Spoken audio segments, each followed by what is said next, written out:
with our work as journalists and the surveillance that's gone on and the potential prosecution that's looming of our work as journalists, and as the government goes after leakers, the surveillance that has occurred of a colleague of ours at the New York Times, whether it was when she was at the New York Times or at earlier things, is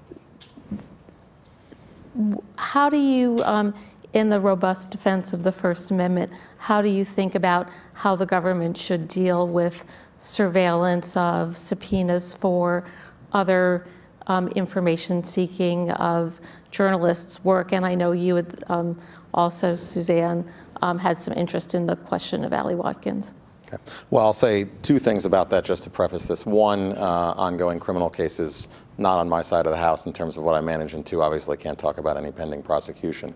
I can say more generally, when you're thinking about the intersection of First Amendment and criminal law, or any provision of the Bill of Rights and criminal law, of course, the Bill of Rights is not a refuge from criminal law, and so a properly enacted, upheld constitutional criminal law is still applicable, even if it implicates something like speech or any of the other protected rights. And so finding that balance is always something the Justice Department strives to do and has policies in place to do that. You know, I think we're at a very dangerous moment in terms of press freedom in this country. We have, out of the White House, a relentless drumbeat of verbal attacks on the press. We have a deliberate effort to discredit credible news sources like the Washington Post. I think, at some level we'd all agree are engaged in the business of serious news, to conflate fake, genuine and fraudulent news, to amplify lies that are published and shared on social media, and to threaten the press in very concrete ways. And so I think everything the administration does has to be seen in that context. It's, to me, it's unprecedented. It's clear. It's distorting public discourse. There are many people who cannot sort fact from fiction, and it's a very dangerous moment, I think, in terms of the role of truth in our society.